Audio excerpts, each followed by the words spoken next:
Abaraikurwa ikiama gia ODM anene Linda Mwananchi bakurabonere Edwin Sifuna yoromo seneta bwe county ya Nairobi Babu Owino yore omubunge bwe bunge ya Embakasi East amuna baraibande abange nigona barabu besokiri na kugikeria egekole ase omubunge Anthony Kibagendi abeteka goseligo kurwa ebunge na gotebabuna nigo Anthony Kibagendi abwate obosibole bokweresa na boigo obosibole bugukwana litukuria lero nigabara yabu babere bakuburia Anthony Kibagendi anyariko bagakuiranigwa ebunge onye talibo nigo barachikogenda wika ase ekegambero.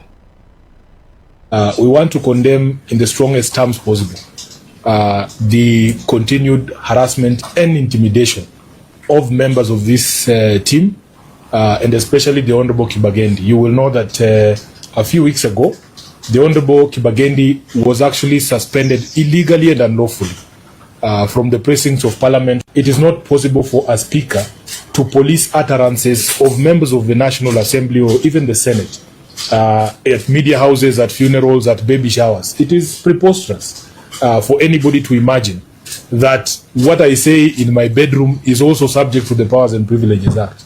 It is just a preposterous position of the law. So the initial decision, of course, was unlawful and illegal. And after that decision was made, the Honorable Kibagendi took the matter to court as a believer in the rule of law, that disputes should be settled under the auspices of the law. The court has made a decision that the Honorable Kibagendi should be allowed back in Parliament. And when he comes back to Parliament to serve the people of Kitutu Chache South, again, another illegal decision is made to suspend him from the House in disobedience of the orders of the court for another 14 days.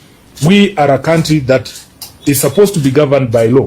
And we are the people who are saying, this is the reason why we as Linda Mwananchi keep insisting that the values under our constitution in the preamble, including the rule of law, are the underpinning of any functional society. I want to take this opportunity to condemn the contemptuous act by the National Assembly to blatantly, intentionally, and deliberately disobey court orders without any legal justification.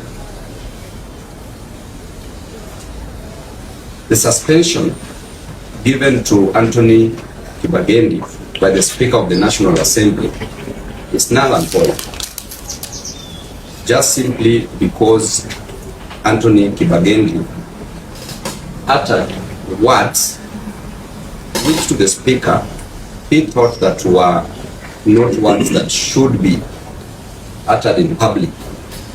And I want to say that Kibagendi had a right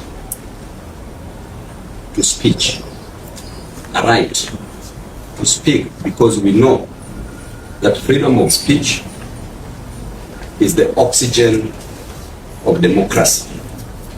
He spoke outside Parliament, and therefore whatever he said is not binding inside Parliament or within the precincts of Parliament.